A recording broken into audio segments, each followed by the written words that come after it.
with you there, but if you're a coach, do you take that chance? Yes. You can reach us at the record show @gmail.com.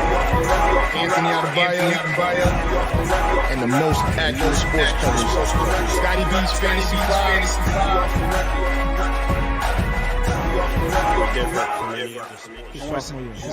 Sophomore year. Comes back and says, you know what? And your boy, Scotty B.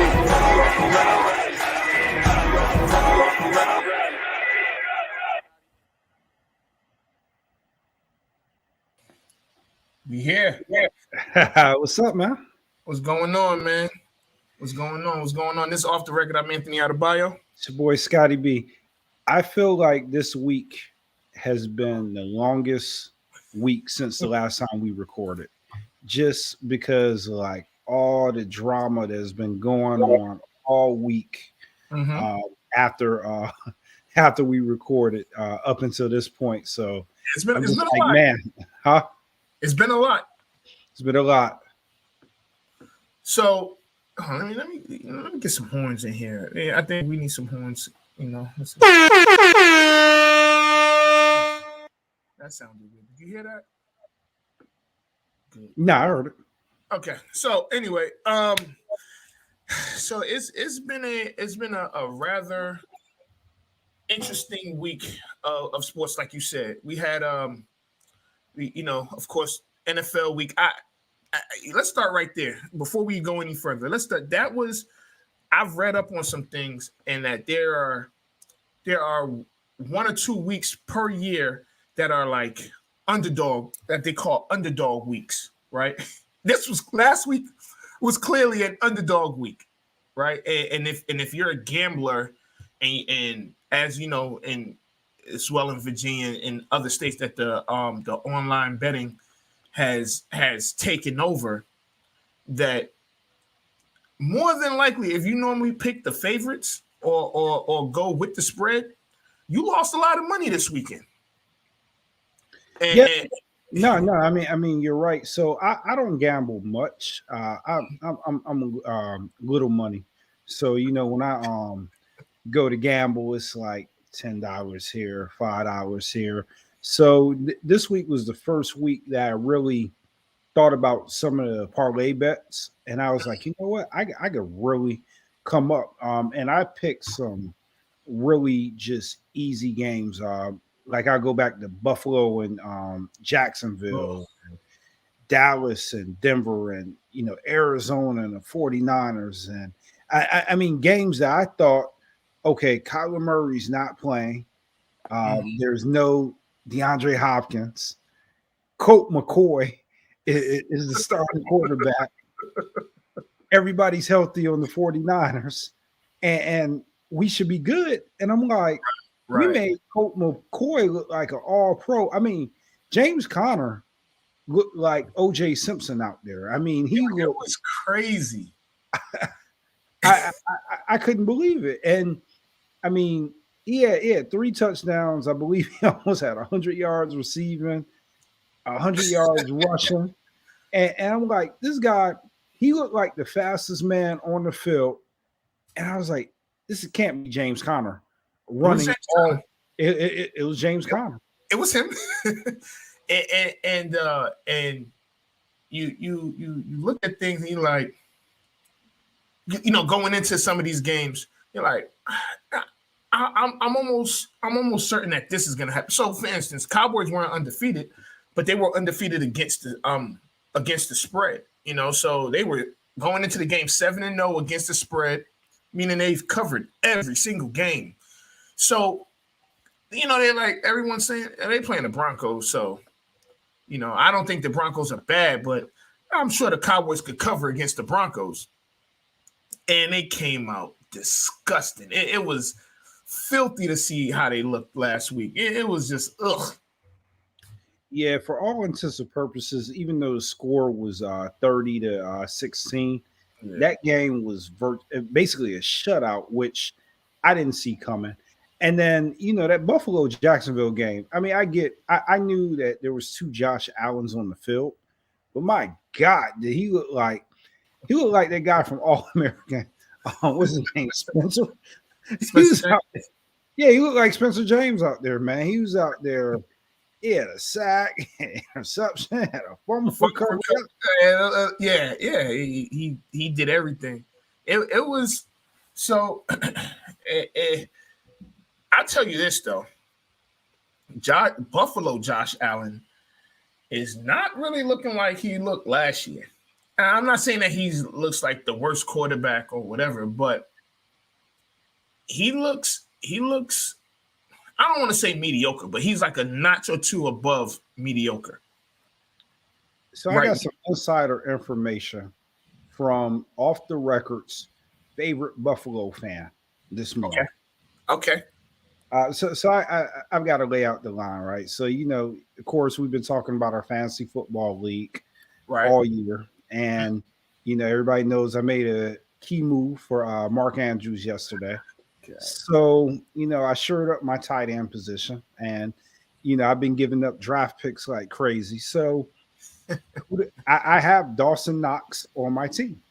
Right. And so the most likely person that I tried to trade was the guy with 4 Buffalo players on his team. So I say, you know what? If all else fails, Mike will give me something for Dawson Knox. Right. So he hits me back this morning. He's like, nah, no deal. I'm not going to do it. And I tried to, it was like a 7th rounder for like a 9th rounder exchange. And I forget what player I tried to give him. So I was like, this guy must be trash if you said no to him, because you would take any Buffalo Bill. What am I missing? He said, no, Scott, he's not trash. He's the reason why Josh Allen has not been successful. If you go back and you look at it, he has not had a good game since he broke his hand. He opens up the entire Buffalo offense. And once he said that, because like Micah defend Buffalo, I mean he'll defend them, against anybody. Right. But he made a lot of sense with that. Is he is missing that tight end, and we haven't seen the same Buffalo since Dawson Knox has been out of the lineup. So they get him back this year. We'll see if Mike is right. We'll see if that changes the dynamic of the offense. But I did think that was pretty good insight. Well, we'll see about that. Man. So real quick, I know we do have a special guest today.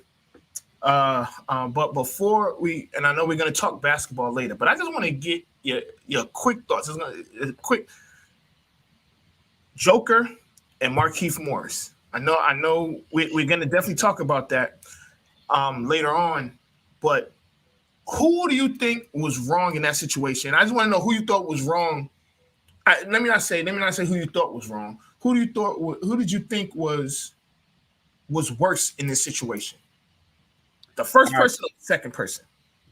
So I can't go quick on this because I'm about to stir up some controversy. All right, so whichever Moore's brother it was, Markieff. I don't really care for neither one of them. You think they're fake tough guys? I don't know if they're fake tough guys, but it's just I don't know, man. Both of them should play for the Boston Celtics. You know what I mean? I just don't really care for either one of them. So whichever one it was, right? I didn't feel sorry for him, but then I didn't like the cheap shot that the Joker took.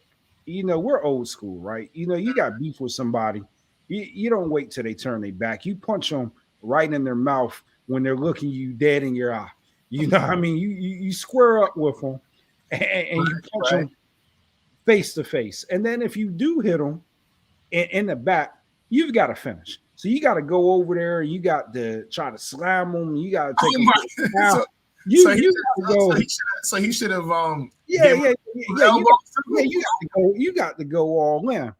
And then the other side of it too was, okay, yeah, it was a cheap shot, but my God, I thought that Morris boy got shot the way he was rolling around the court, and I just all around, and then I looked at both benches, right? So you got the Joker that took a cheap shot at your player. Right. It's like everybody's having just a regular conversation. I mean, Jimmy Butler's saying what he needs to say. Where is the rumble? Where is the rumble? I was amazed that nobody. It just man, I was disgusted by the whole incident. I felt like he should have been suspended for more games, but because he really didn't do anything, the NBA was like, well, he just kind of shoved him. So it's like a whole bunch of WWE. That's what you're saying? Yeah, man, it was a waste of time, man. When I saw the clips of it, I was like, this is what we've come to in the NBA. But I know everybody's going to disagree because everybody's been talking about it or whatnot. Well, we'll talk because we definitely want to. We'll definitely talk. I knew that would get you going a little bit, and I needed to get your energy up a little bit. You know what I'm saying? No, I'm joking, but yeah. That it was. I'll save my commentary for later. But let's get our guest in here. Let's go. We got Michael Lyle Jr. This man is a vet in this industry, this journalism industry. He's a vet. He's a HBCU alum, and he's currently a professor, right? Adjunct professor. That is correct. Hold on, give me a second. At Quinnipiac. Got it. Nailed it. There you go. Jeez. Well, I will tell you this, right? That was one of the best intros that Anthony has done for a guest. So you must be pretty important because it sounded like he tried. It sounded like he tried. You know what it was? We rehearsed how to say that word behind the scenes. So I guess you got some practice beforehand and it helped. Yeah, that's why you nailed it just now. Yeah, that was good, man. I'm impressed. Look, I'm like, Anthony, you're not the first person that's gotten that name wrong. When I first came to school here, I had to learn how to say that word and spell it front and backwards. It was crazy. Jeez. After 16 years, I finally got it down to a science, even though some folks still don't know how to say the word or even spell it. So it still has its challenges for some that's not too familiar with this institution. So let me ask you a question. Does the school have a crafty name, a crafty way to spell it? If you just think of it as Quinn, like think it's a W as a U, it's Quinn. It's QUINNIPIAC. See, I just spelled that because I had to learn that word for 16 years. Now, if you tell me to do it blindfold, I can spell it front and back. Well, all right. So let's get into you a little bit, man. First off, thanks for having me on the show tonight, brothers. I appreciate it. Absolutely. Well, since you say that, and Mike, I don't even know if you remember this. It was an NABJ conference in Miami 2 years ago. It was where I met him. Right. We were all in the mall. I think I was with Kelsey and Renee and everybody. And Mike, I didn't know anybody really other than Kelsey and Renee. But I met Mike and Ashley and Brian and everybody that weekend. And it was pretty cool. And he's a cool guy, man. So he has a story. So that's why we're here.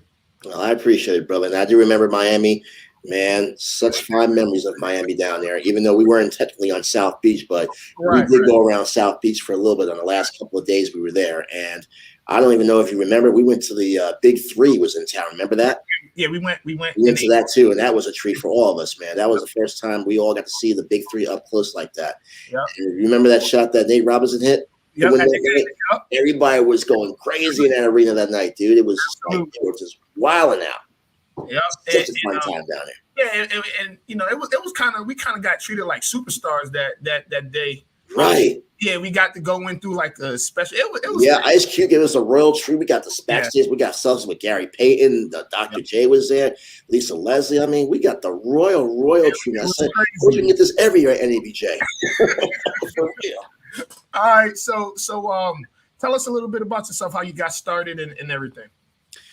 Started for me back in high school when I was in my junior year of high school. I wanted to become a sports reporter and a sports writer. So I started writing for my school newspaper in my junior year, got promoted to the editor-in-chief the following year. And I had this niche, just want to be a sports guy. I love talking sports like we're doing now. I love covering it. I love watching it, listening to it, played it. So I didn't think I was going to be a professional athlete. So I felt the next best thing was just to be a part of it by covering it and reporting on it and writing about it and discussing it. So I did that for a couple of years in my junior and senior year of high school, and that carried over into college. Now, when I went to college, I started being more active in covering sports. I got some internships down there in D.C. at a lot of outlets. I actually got a freelance position with the Washington Times covering the Howard football team and basketball team in my senior year. I interned at a couple of radio stations down there, and you could never find me on campus when I was studying. I was either on campus for classes or I was at downtown, which is now the Verizon Center, for covering either Georgetown or the Wizards when Michael was there. And I was covering the Wizards when Michael Jeffrey Jordan, yes, Air Jordan, was in town. So that was one of my fondest moments, being a member of that, was covering him when he was in the city, because everybody wanted to be a part of that craze. So I was there for 4 years, and I did all the running around with DC and did internships back in New Jersey, where I was born and raised. I did some summer internships there, graduated, and I came here to Connecticut, where I'm at now. My first job here was at ESPN, at the network headquarters, which is right here, located in Connecticut, here in Bristol. So I got a job there as a production assistant in radio.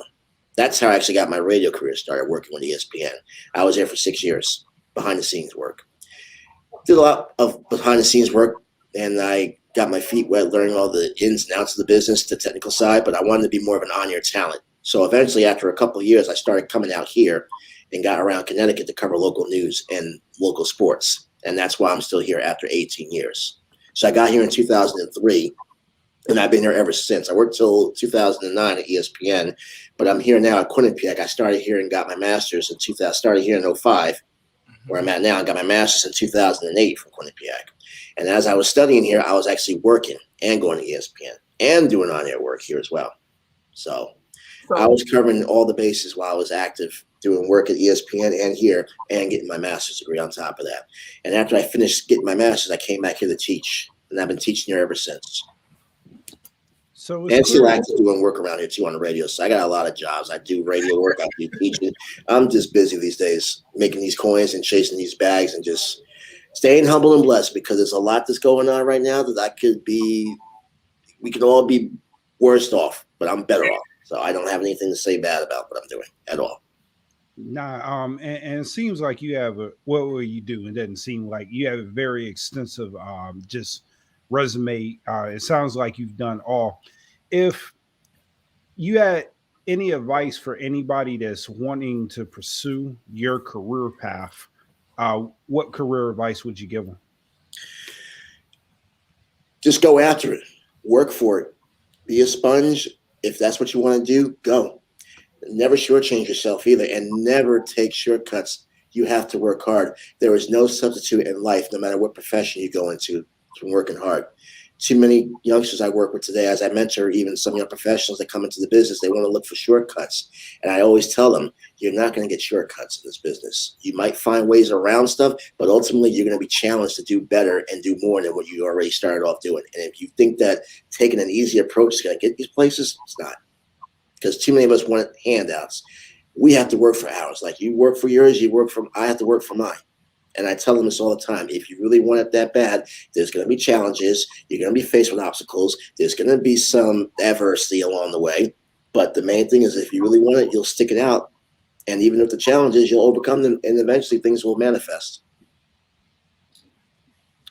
So I do got one other question before I lose my train of thought. Okay, so you mentioned earlier that you covered the Wizards while Michael Jordan was here.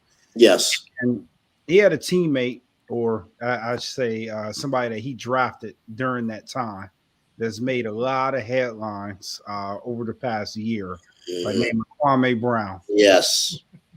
What were your thoughts on him? And was that surprising and shocking considering that you were like covering that team? It was surprising because, for one, Kwame Brown was never this outspoken when he was with the Wizards. In fact, he was kind of quiet and maybe somewhat introverted when I was covering it. He was not one that was always talkative. Of course, Michael was a big star there, so there was really not much more you could say. I mean, he was the number one overall draft pick for the Wizards, and he was the face of the franchise for a minute until Michael came into town. That all changed, but he was never that outspoken when he was with the Wizards. So I was kind of surprised. I said, is this the same Kwame Brown that was with the Wizards and didn't have much to say when he was with the Wizards? Now he's this outspoken guru that has all these solutions and all these answers to the problems of the world. It's kind of odd. And I said, well, where was this Kwame Brown when he was in DC? I mean, he was really that quiet when he was in DC. I was quite surprised. I said, are you sure this is Kwame Brown? I had to look at that over and say, oh, that is him. I wonder where he came from, because this is a different Kwame Brown that I remember clearly. Yeah. So out of your the many hats that you're wearing right now, what is the one that you'll say, not necessarily, like, which one do you enjoy the most? The teaching, the on air personality? Like, you forgot something too. You also do voiceovers. No, let's not. I do voiceovers too. I'm a voiceover talent for a lot of shows. You had one of your guests on before, Kelsey Nicole Nelson, who I do voiceovers for her show. Been doing it for the last couple of years, actually. And I do another show as well for voiceover talent. And I also do some editing as well. So I'm pretty much the audio guy everywhere. I am. I'm not even a TV personality. I'm just more of an audio radio person. So which one do you enjoy the most? The teaching, the editing, the voiceovers, the on air? Which one? I enjoy the on-air work because it allows me to be a voice of reason and a voice of information for the regions that I cover and for the communities that I serve. Okay. And the fact that I get up every day and do that for a living is a blessing, because the way the media is being treated over the last couple of years, it makes it a little bit tougher for me to do my job, because I have to make sure that when I go on the air, I present this information based on the research and what I've been given to put it out there. But for the most part, I enjoy it because I take my job seriously. And I don't go on there spreading fake news or misinformation or whatever this bull crap that they talk about now. They try and throw us under the bus that we don't know our jobs. And I really get offended when people say that too, because I have given my sweat, blood, and tears for this industry. For someone to attack it like this, to say we're fake news, it just, I cringe over that, because it's like, what is it that you're not listening to that you think that's fake about what I say? It's information that I'm getting, that I'm putting out there. Now, if you want to look it up yourself and find out something different, then fine. But 9 times out of 10, I'm going to make sure that I'm on point with my stuff before I go on the air. So I enjoy being the guy that's the one that you hear on the radio that's giving you the news or anything else that you want to tune into that's important for your day or to start your day or end it. So has it been all sports that you've covered, or you've covered like different realms? I started covering sports, but I cover a little bit of everything now. I cover spot news. I cover general news. I cover politics. I cover a lot of things now. I started off doing sports. I do sports from time to time now. Don't get me wrong. I don't ever get away from doing sports. I mean, there's always going to be news around sports too. So you can't just avoid sports. But I do mix it up now with a little bit of everything else, which helps. It's good to diversify your background too. Right. Because you saw last year when the pandemic started, there was no sports. What was there to cover? A lot of sports journalists were challenged of trying to find work because they had a background to do sports, but without no sports, what are we going to do? Right. That challenges you to do something different. And I know Scott has a question, but as you bring that up, last year was challenging. Like, and we know firsthand, because this is a sports show. It helped us. We had on more guests. We got to interview like the president of our university, of Virginia State University. I saw that interview. That was nice, by the way. I saw that interview on your YouTube page, rather. Excuse me. And I think the thing that made us cringe the most, and me and Scott had this conversation probably about a week ago. The thing that made us cringe the most was that we couldn't get haircuts. It was bad. It was bad. And I so that was gonna be my next question to you, because there was a time where we couldn't get haircuts for a good 2 or 3 months. Man, let me tell you, us brothers, when it comes to our hair, we got to take care of our hair. And I know, unfortunately, we didn't have anything we could do about that during the pandemic, because even the barbers didn't want to come to work. Right. So we were all sprouting all this hair looking like we just came out of the a horror movie looking like a werewolf and all this facial. I mean, one thing about me, I like to shave. I mean, I have to keep shaving. I mean, I try to keep the shaving on because I like the youthful look. So I'm like just keeping the razor handy. But for many of us last year, though, it was a challenge. And then eventually we finally got a barbershop somewhere that I could get a haircut that's a decent one. And, we're getting back there. But some barbers still don't want to be bothered because, we're still in the pandemic. Team body. Okay, so you've obviously been in this game for a long time. What is the biggest difference that you've seen from when you started to now? The technology has changed. I think that's the biggest thing right now, brothers, because look at where we're at now in this century, in this era now. We have all this social media at our fingertips. We have platforms like this right now. When I started off in the business, we didn't have Facebook or Twitter or Instagram or Snapchat or TikTok or StreamYard. We had the basics. We had just email, and that was it. I mean, we had streaming services, but it wasn't like we have the full-blown social media craze that's going on right now. So we had just only those little minimal things to worry about. Now you have everything that's available. You can do shows even at home on your phone. It's the technology side of the things that have changed over the years. And it's making us be more technically savvy with learning this stuff because that's how we're producing it and putting information out there. No longer just doing pen and paper or just emailing. Now we're getting all these other devices that we use to put information. And that's the thing about going back to school, too. It taught me a little bit more about the technical side about what I'm doing in this business. Because some of this equipment I work with now is far more advanced than it was when I first started in 2003. So the more you go in this business and as the years pass, the technology changes. That's what I think has been the impact, is the technology side. And do you think, because like you said, when 2003, a lot of people didn't even have cell phones. So some of the people that you're covering, I had a beeper if that counts for anything. Or a pager. I'm sorry, not a pager. You're telling your age right now. I'm old right now on this thing. We had those things called pagers, and payphones were still around for a minute too in 2003. Now you can't find them anymore. You can't find one. And if you do find I had the track phone.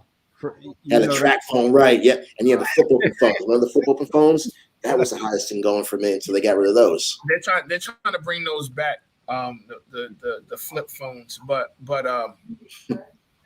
so let's we got the winner of the week. Let's get to the winner of the week.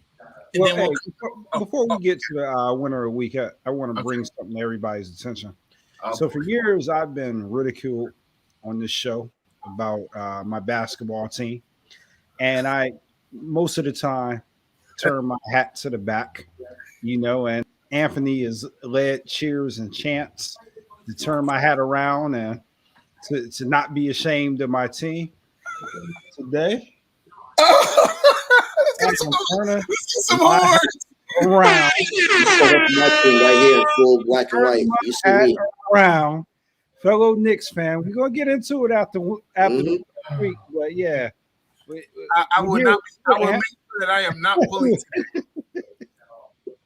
I would. You're outnumbered, Anthony. You knew what you're coming into tonight. So before we get, there is a question, right? And I'll put it on the screen. You arrived in Bristol around the Aaron Hernandez athletic talent started to get noticed. Did you ever cover him in high school or catch a game of his? Good question. Actually, it was in 2003 when I first arrived in Bristol. So I didn't get a chance to see Aaron Hernandez play. I was actually locked inside the campus, which is ESPN. But I did read about him in the news a lot when he was coming up. And he was a big star in Bristol at Bristol High. And I remember that he was becoming an NFL talent. And I believe even some ESPN people were actually going to go out there to cover him because he was this big mega star that was going to go on to great things. And wow, as we all know, unfortunately, we saw how that all played out. Right. Unfortunately, Bristol became another part of the story that wasn't related to ESPN. That was the other side of it. All right. Yeah. So as we get some more of those questions in, we'll post them so they can ask you questions as well. Let's get to the winner of the week. No, you're a winner. No, you're a winner. No, you're a winner. No, you're a winner. You're a winner. All right. So My winner of the week this week is Miss Amita Diallo. People are probably sitting there wondering, are you mispronouncing her name? Who is she? She's a female soccer player that is part of an attack on her teammate. And when I say attack, she basically hired two people to take out her teammates' legs so that she could start. It's a modern day Tanya Harding, Nancy Kerrigan story. And I was just shocked and appalled that somebody would take out the person that starts over them physically, take out the person. What are your thoughts, man? Like what is going on, man? You want me to start, or do you want Mike to start? Mike can start because he's the guest. You just said it. It's a modern day Tanya Harding. I don't understand that. I don't get this. I don't understand the nature of why athletes go to these extremes and make a point about being competitive. It just doesn't make any sense. I don't get that. What does that prove? What do you get out of that? You might get satisfaction temporarily, but then there's a backlash to that. You saw what happened with Tanya Harding when she did that with Nancy Kerrigan. Now she's tainted. So what are you going to get out of doing something like this? I don't understand. It's mind-boggling that we feel we have to cheat our way in athletics just to get the top of something because we just don't want to compete and try and be better than that other person using our own gifted talent. Oh, we got to sabotage it by doing something dirty. What is that going to do? What does that resolve? Nothing. Makes you a dirty player is what it does, and it puts you in a bad light. Yeah. And guess what? There's other people out there now that might say, hey, you saw that? You don't know whoever you put that bounty on is going to come after you now with somebody. Exactly. Yeah, it does happen, you know. Yeah. It's like, what's that movie, The Untouchables? One you send one to the hospital, one sends one to the hospital, you send one to the morgue. Yeah. Yeah. And you know, it's kind of like you trying to take an easy way out, right? Because y'all clearly were practicing together and y'all play the same position. She beat you out for the position. So instead of putting in the work and trying to, outwork her, she put a hit out on her. And Scott, correct me if I'm wrong. They were together and at like a team dinner, and she dropped off. Yep. And then the men that did the assault, they held her also. They held the other girl to stage it like she wasn't part of it. Like she wasn't part of it. But yeah, they were together. They were all in the same car at the same team dinner. It's just and the worst part about it is like Michael said, it's crazy to fathom that somebody would do something like that, but then also to get caught too. Like that's the other aspect of it too, is like not only is it despicable, but you were sloppy with it. You were right. It's just mind-boggling. But yeah, she's definitely the winner of the week for that one. I couldn't believe it when I read that story. I said, "You got to be kidding me, man." Yeah. So, well, I'm sure she won't be playing on that team anymore. But she's probably gonna get some time for that. Oh yeah.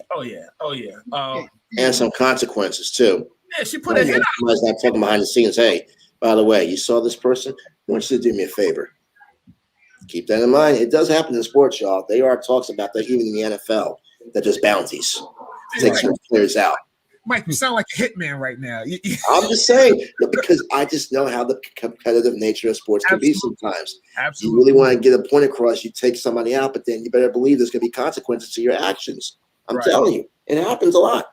Yeah. So let's stay in, not necessarily in that case, but right before you came on, I asked Scotty about the Joker and Markieff Morris, and so I'm gonna ask you, who do you think was worse in this situation, and do you agree with the penalties that the NBA had given out? Joker was worse, no doubt. You don't shove the guy from behind and knock him on the ground like that. And number one, the hit on Joker initially wasn't all that hard. I'm sorry. It didn't look like it was that hard of a hit. Right. He got him on his shoulder area somewhere. Yeah, like right under his. That wasn't a really hard hit. If you look at the replay, I don't even know why Joker reacted that way. And that shove on the back to knock him on the ground, that was uncalled for. Yeah. So, you're the MVP of the league. You can't act like that. So let me ask you this: do you think that one game was enough. It was enough, but you better believe now that even I think his brother tweeted something out too. By the way, I don't know if you saw that cryptic tweet he put out there. That's why I'm saying you talking about me being a hitman. I'm telling the facts because that's what his tweet was saying. Okay, right. Joker, I got you. So next time you come play me now, let's see you try that on me. Is what he was saying to Joker. Like you did that to my brother, but can you do that to me now? Yeah, you knocked me down. Try knocking me down now. And his brothers and Joker's brothers, they reacted as well. I don't think that there's anything is gonna brew from this. But I'll tell you why I think that the Joker responded like that. I believe that during that game, because it was the fourth quarter, and Lakers were blowing them out anyway. So what was the point of that hard foul? I don't get that. And I think that Morris, as he normally does, was talking a lot of trash to the Joker. And then he took that shot on him, and he took exception. Now, I agree with you. I think that the Joker was worse in this case because I know Scott was joking on Morris about how he was rolling around on the ground, but when you're relaxed and you take a shot like that, in your back and your neck snaps back, that could do some damage. Not saying that any damage was done at that time. Was he trying to sell it a little bit? Possibly. But I look at it like almost like a football hit. When you hit somebody from behind and they're relaxed, their body's just relaxed, they're not tensing up or anything. You definitely can do some damage. And his neck did snap back. I don't know if they should have brought a stretcher out. I thought that was a bit extreme, but I could understand him being hurt or caught off guard in that situation. Now as far as the suspension, I do believe that he probably should have got like two games, and a fine. And So this is how I go back to, and not to even cut you off or whatever. So let's say it was a full-fledged fight, right? And we've seen that before. You think Joker hit him hard enough to where he couldn't have fought back if he wanted to? Not the way he was rolling on the ground. Let me tell y'all right now. This is why I have been saying for years and years and years. Some of y'all ain't going to want to hear this, but I'm going to tell it like it is right now. Why the NBA has gotten soft. You know why? Because let me tell you, Joker pulled that crap the other night. If this was a 1990s era of NBA basketball, Joker would have been lucky if he was able to stand up after he did that to Morris. Because those days, you knock somebody down like that, that entire Heat team would have ganged up on Mr. Joker, and that would have been a whole different scenario back in those days. It would have been they were intolerated. First of all, physical play was part of the basketball era in the 90s, especially in the NBA.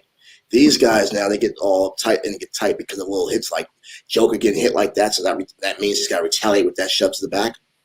Not to wish anything bad on Joker, but he's lucky this is 2021 and not 1990.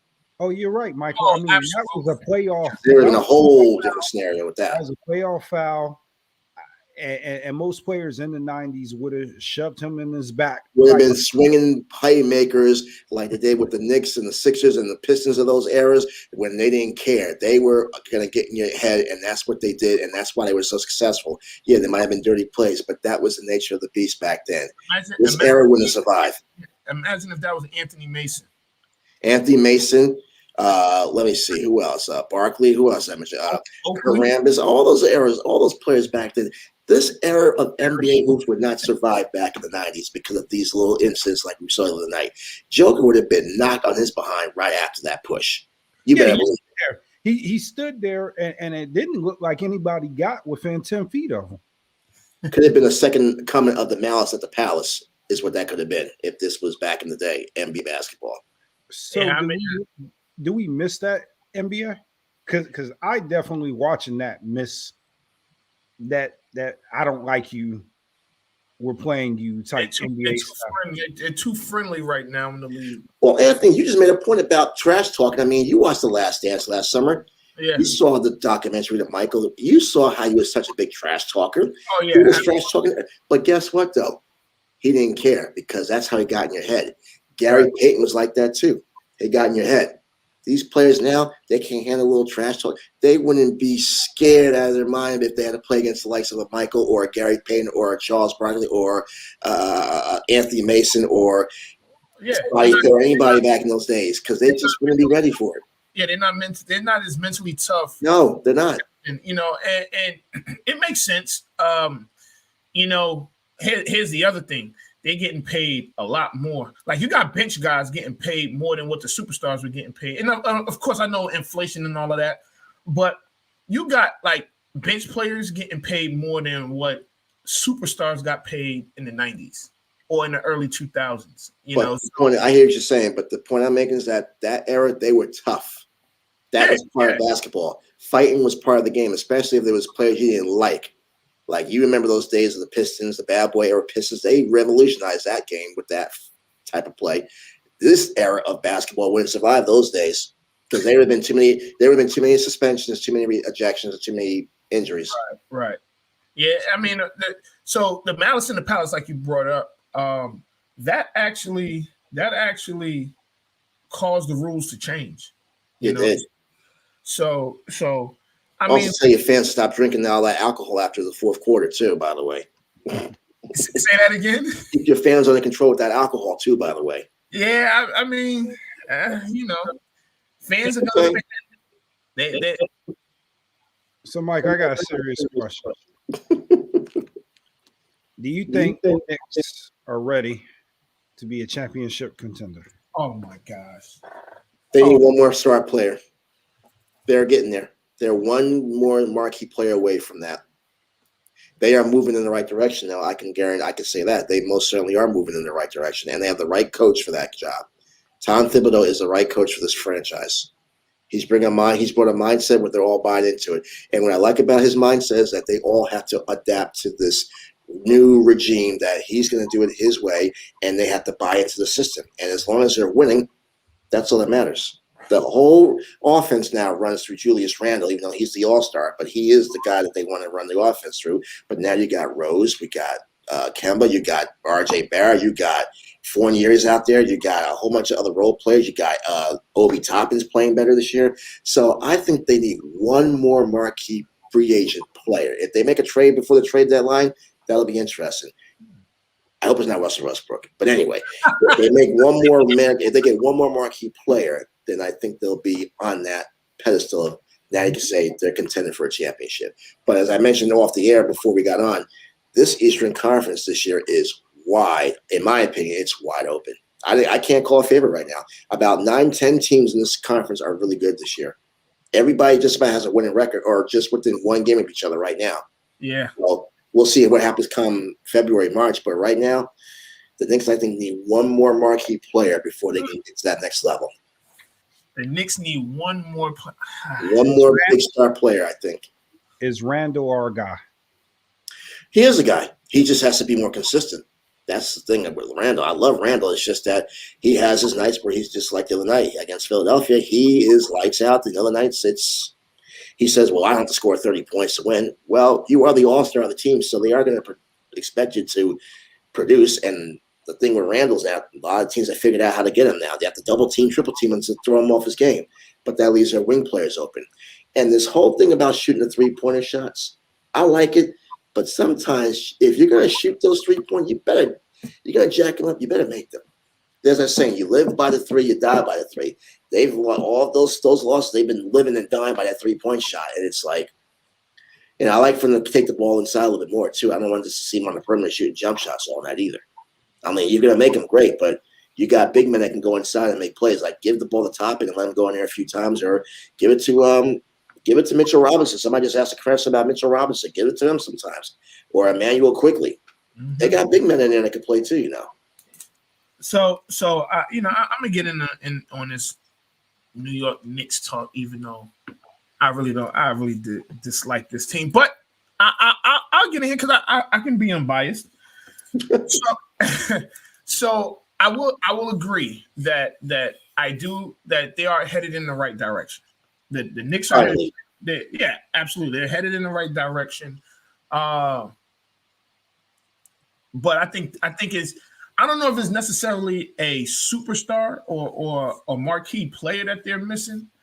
I do think that they need another big, maybe to like an enforcer type guy, not necessarily somebody that needs to score, but somebody that could take the pressure off of Randall on the defensive end, you know. And I do think that they have pieces. They do have pieces.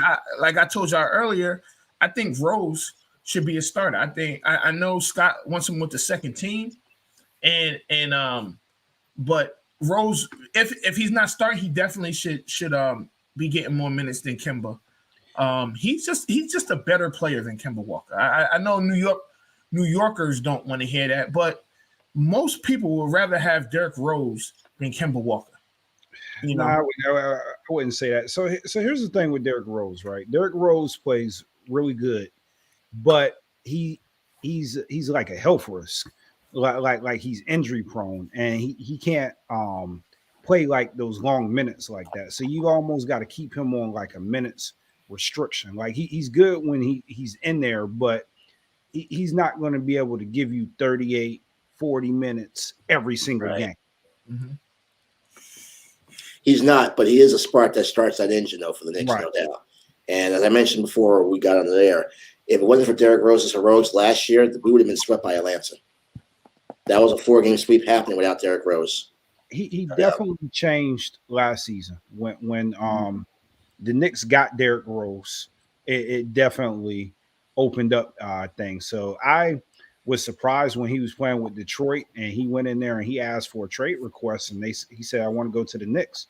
And they looked down like, oh yeah, we can make that happen. Because of Tibbs. His relationship with Tibbs is why he went to him, because they know they work together. They work well together. Absolutely. So Phil asks, put it up again, do the Knicks need a Clint Capella type? Absolutely. Yeah, I think that absolutely. I do too, yeah. Other piece. You know, and you know, sometimes it's better, you know, sometimes less is more. And when I say that, I mean, you don't necessarily need a superstar to make it, you know, to the finals. I do got a question for both of y'all, though. So, and it's going to change gears a little bit, but we have to talk about it. OBJ gets released. Mm-hmm. Where is he going to go? What's the landing spot? I have an idea, but I don't think it's going to be popular with everybody right now. Don't say the Giants. No, he's not coming back to the Giants. I was about to say. No. That was fun while it lasted. It's over with now. It's time to move on from that. I don't know if y'all want to hear this, and I doubt I'm probably well in the minority for this one. Tampa Bay. I could see him try and get down there with Tom and try and win a championship. That's why. Hey, if what's his name? If Antonio Brown got down there and won a championship after what he went through, why not, right? Yeah, I don't even. Antonio Brown went down there and he got himself a ring after all that craziness he went through. Yeah. So I know, like I said, it's not a popular choice, but I just wouldn't be surprised if that happens. So I've never heard a teammate of Odell Beckham say that he was a bad teammate. So I don't think that that's the case. I don't think that there's enough room for Odell Beckham with Tampa Bay. I don't think there's any room. You got that. That's a lot of receivers that you got to keep happy. And then you got to remember, then Gronk is coming back now. Gronk may not. He might not even care about even getting the ball. He just wanted another ring. But you got Evans and Godwin and AB. You still got what's the little dude Scotty Miller. But see, you just made the point though. There wasn't even room for Antonio Brown, and look what happened with him. They put him on, and look what he did. Oh no, you need that. You need that 4 free option out there in case you gotta get those other guys a rest. Yo, could you imagine Tom Brady comes out in the shotgun? He got OBJ, Antonio Brown, Godwin, Evans, and Gronk on the field. Isn't that why they won it all last year? Because they had that dynamic offensive receiving corps. Yep, and Leonard Fournette sitting right there pass blocking.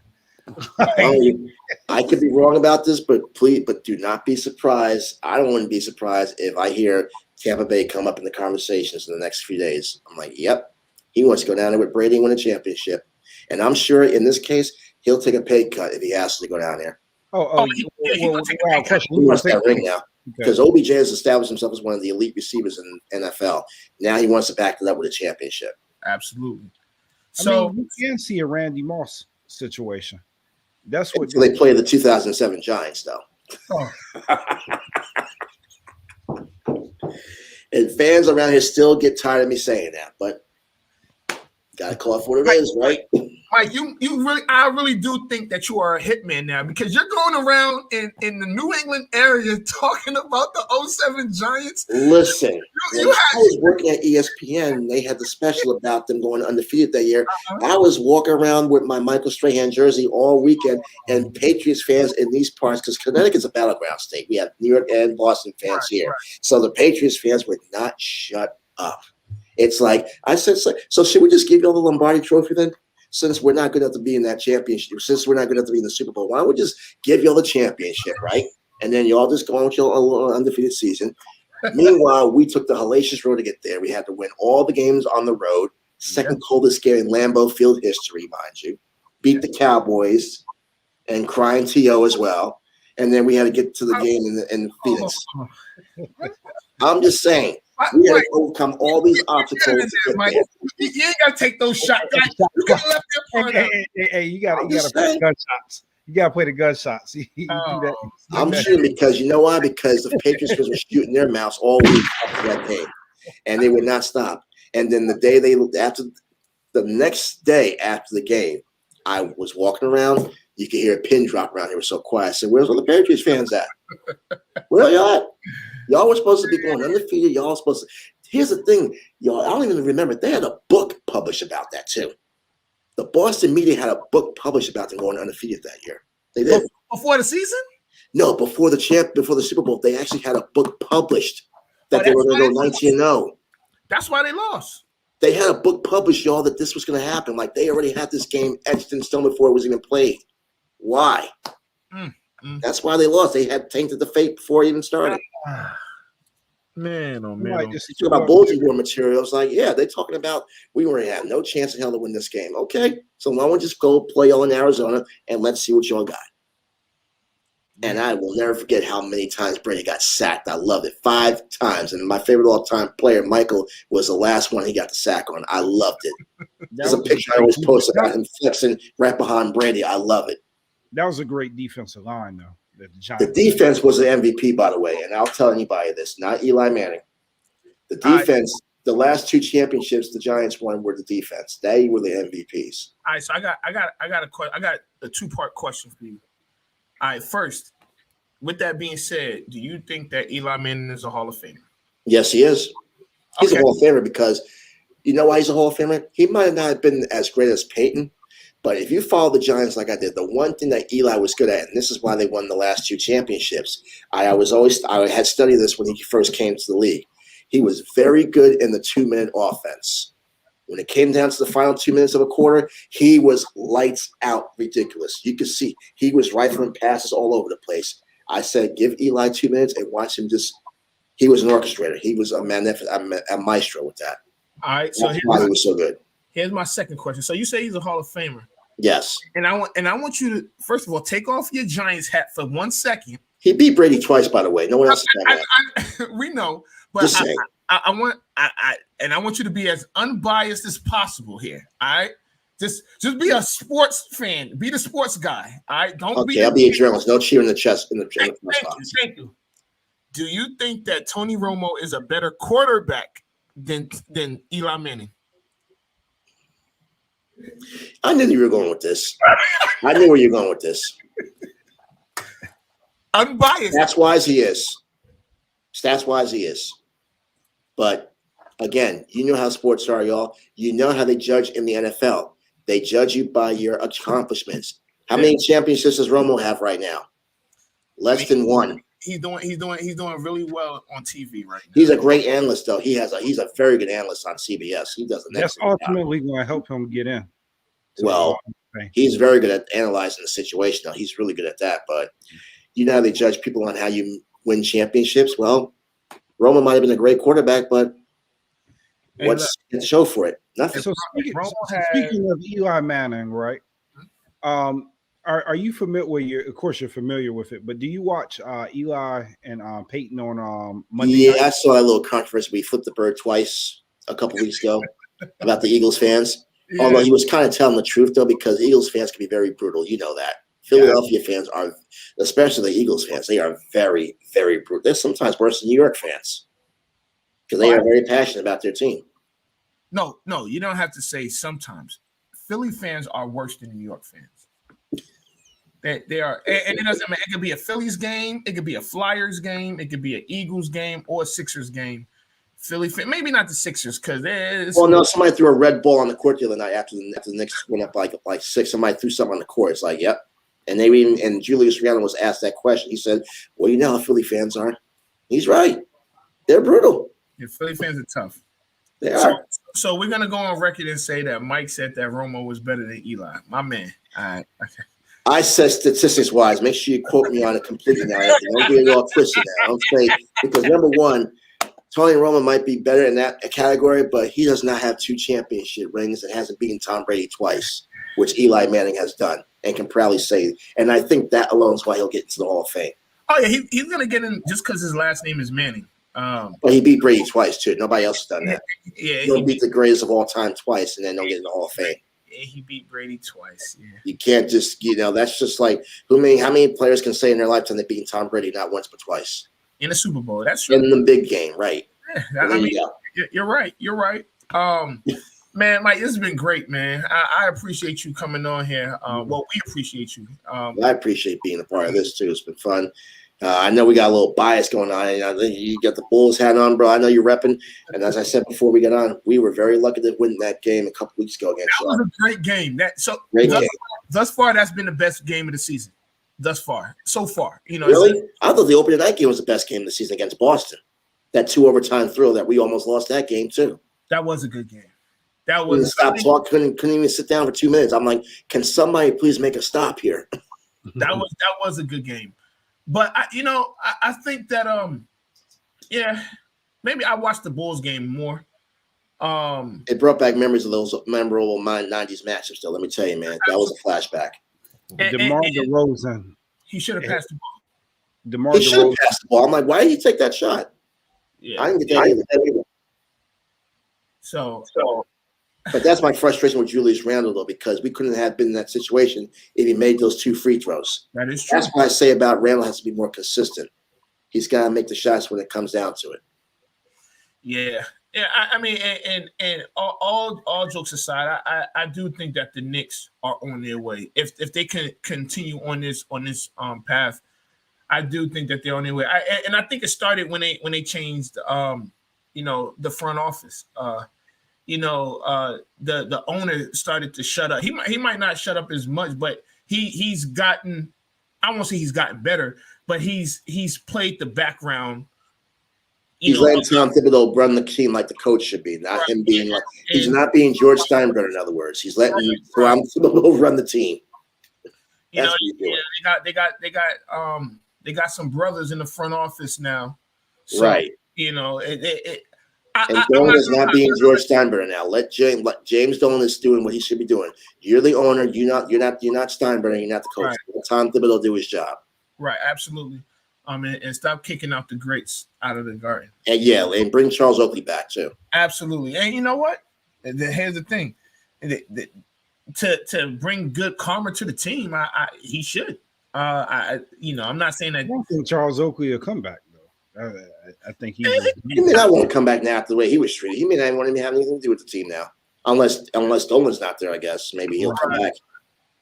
Yeah. So I mean, Dolan should apologize at the very least. Good luck. Yeah, I was saying. Good luck with that one. But Dolan should apologize.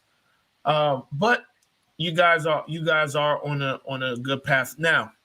Before we get out of here, I don't want anybody to kill me, but I think, like you said, Mike, the East is wide open. I do. I think it's wide open. There's 10 teams right now as we're talking that are like in are 2 game or 3 games above 500. Right. So you can't even call a favorite right now. And even with Brooklyn having their problems with no Kyrie Irving, they're still right in the mix with that, with the rest of the league, with the rest of the conference. So hear me out, and y'all could quote me. Eastern Conference Finals, Heat versus Bulls. Heat versus Bulls in the Eastern Conference Finals. You know why that would happen? Unless Brooklyn gets Kyrie Irving back, that's going to be the case. If Kyrie doesn't come into the Nets, then I can see that happening. Because right now, no Kyrie Irving, Kevin Durant cannot carry that team all by himself. Yeah. I mean, we've seen. I mean, it's possible. And you can't rely on James Harden all the time either, because he can't really do too much as well. He's, you got 2 guys, but that's it, really. Yeah, and they roll. So the thing with Brooklyn is their role players aren't really producing the way that they need them to. And so we'll see. You think they make a move? Brooklyn, they're gonna have to.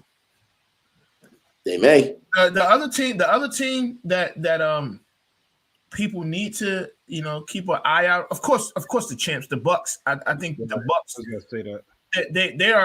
They don't need to make any moves, honestly. But the Philadelphia 76ers. Here's the thing: if they somehow get Ben Simmons back and somehow, some way, get on the same page, and everybody gets on the same page, they're going to be okay. The 76ers are going to be all right. And those young point guards that they have are getting a lot of experience. So Ben Simmons has to be in the right mindset to want to play in Philadelphia right now, too, because right now he doesn't even want to be a part of that franchise. Yeah, I think it's too far gone. I think right now he's taking the steps to be like, you know what? I want to see the team doctors. I want to play nice for a while just so I can get traded. And honestly, it's helping the chemistry because they don't have a distraction right now. If you think about it, right? They don't need that distraction. Yeah, man. So, Mike, tell the people where they can find you at. Social media on Twitter and Instagram, Lyle Multimedia, all one word. That's where you can find me. I'm usually tweeting and posting almost every day. So, all right. I definitely appreciate you taking the time to come join us, brothers. It was a fun time. I appreciate you getting me on this. Absolutely. And we gotta see what's going on with the rest of the sports world. What's that? We're gonna get you back on here, man. Oh, no doubt. I'm looking forward to coming back. Absolutely. And we kick it and everything. See how the Knicks is. So you think the Knicks win the division? I just want. They could probably win the division. I think. Are they even doing divisions anymore? Yeah, I haven't even seen that now. Are they even doing divisions anymore? Because I think the Knicks, Nets, Celtics, and the Heat. Right? Am I missing somebody? Boston. Not yet. Celtics. Yeah.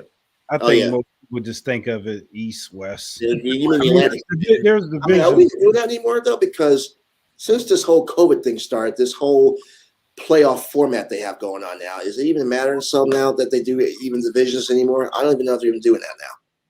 Yeah, I mean they still do it, but like Scott said, it don't really matter because because of the play-in now, it don't matter. And, I didn't even realize that the play-in is what 7, 8, 9, and 10, right? Yeah, it's like they're doing the NCAA tournament format for this now. Yeah, and the Nets single elimination, double elimination, and after that they get the 8th seed, and that's it.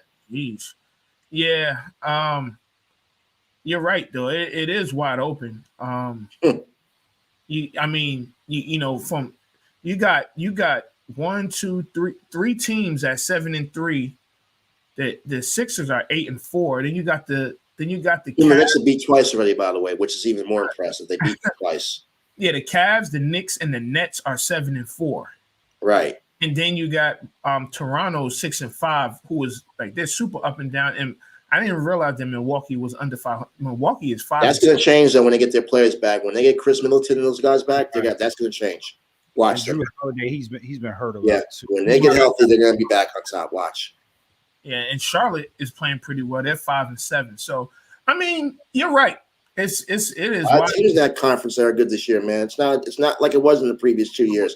Everybody is hungry now. That's why it's gonna be tougher for anybody to come out of that conference now. It's gonna be tough. Yeah, in the West, I mean, geez. Golden State runs the West right now. That's the team to look out for. They're 9-1. Yeah. They won 5 in a row.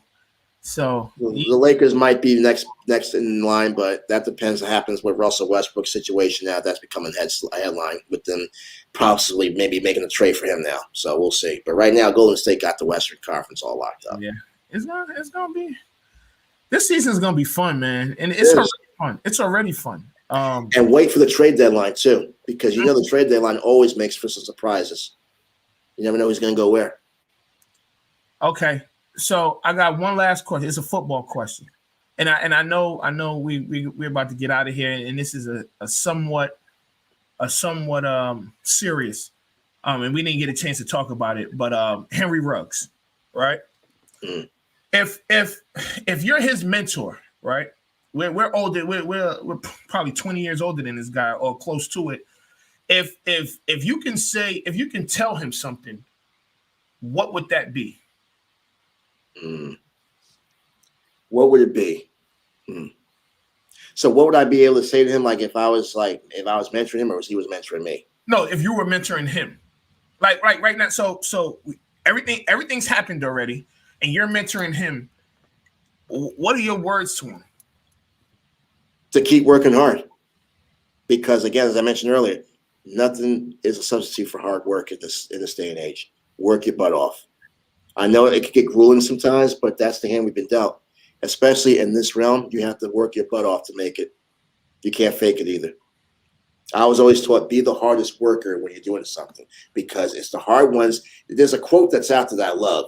Mm-hmm. Hard work beats talent when the talent doesn't show up. Right. Well, I don't think he's going to be playing anytime soon. But he will be motivated to want to get out there. He will want to put in the work, is what I'm saying. Put the work in so you can get that chance. And when you get that chance, make the most of that chance. That's what I'm saying. Got you.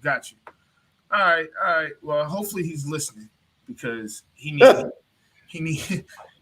I'm really gonna listen to little old me, but I'm just saying, if he wants to get some playing time, then somebody needs to tell him something along those lines, like, bro, you better get out there and start putting that work in if you want to get out there and play. You don't get handouts in this day and age.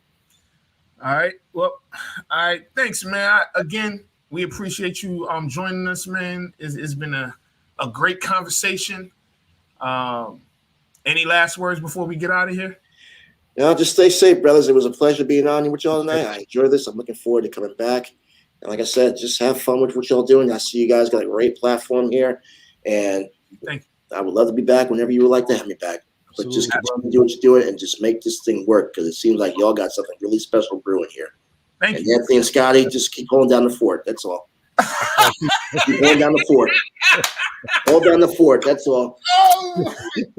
Yeah, I'm giving you a shout out right now, Anthony. I gave you you know what they call that? Giving you your flowers now. So I'm giving you all your flowers. Yeah. Hey, let's get some points from Mike, man. I gave y'all your flowers tonight, so take your flowers and keep holding down this fort. Absolutely, man. All right, this is Off the Record. I'm Anthony Adebayo. Boy, Scotty B. We out of here. Peace. We off the record. Anthony Adebayo. We off the record. With you there, but if you're a coach, do you take that chance? Yes. You can reach us at the Off the Record Show at gmail.com. Anthony Adebayo, and the most accurate sports coverage. Scotty B's Fantasy 5. We're different from any other sports. His sophomore year. Comes back and says, you know what? And your boy, Scotty B.